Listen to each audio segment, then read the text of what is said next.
অনেক দিন ক্রাফটিং করিনি, তাই আজ একটু ক্রাফটিং করতে মন চাইলো। তাই ভাবছি কী বানানো যায়। পরে মাথায় এলো বুকমার্ক বানালে কেমন হয়। তোমরাও একটু দেখলে, আমিও একটু শিখলাম। প্রথমে আমি এখানে একটা আর্ট পেপারকে বুকমার্কের সাইজে কেটে নিলাম। তারপর আমি আমার কালার প্যালেটে সাদা এবং কালো দুটো কালার মিক্স করে একটা অ্যাশ টাইপসের একটা কালার বানানোর চেষ্টা করছি। আসলে বুকমার্কটা আমি সিম্পলের মধ্যেই রাখতে চাইছি, তাই একটা সিম্পল ডিজাইনই করব। বুকমার্কে এমন কোয়ার্ডস লিখতে হবে যাতে বুকমার্ক দেখে তোমার একটু মোটিভেশন বাড়ে। তাই আমি একটা সোজা সাপটা কোয়ার্ডস লিখলাম। আমি এখানে দুটো কালার ইউজ করেছি কোয়ার্ডস লেখার জন্য। অ্যাশ কালারের, হালকা অ্যাশ কালারের উপর দিয়েছি ব্ল্যাক কালার যাতে লেখাটা বোঝা যায়, আর ব্ল্যাকের উপর দিয়েছি হোয়াইট।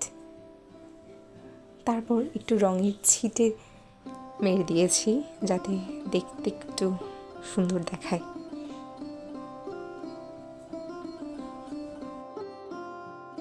তোমরাও কিন্তু চাইলে এমন একটি সুন্দর বুকমার্ক বানিয়ে ফেলতে পারো।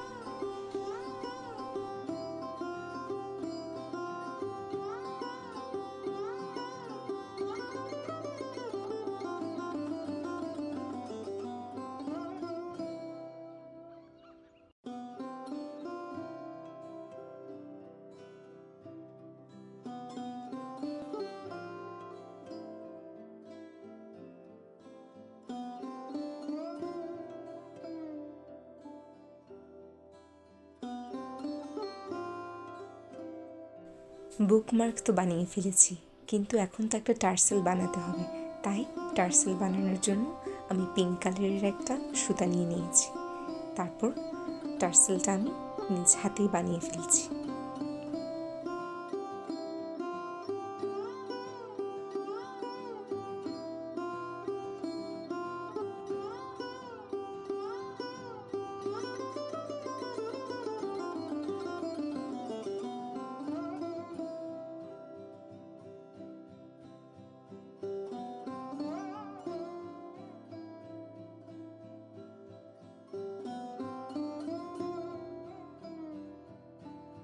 তোমাদের কেমন লাগলো আমায় কমেন্ট করে জানিও কিন্তু, তাহলে আমি আরও নতুন নতুন বুকমার্ক বানাবো।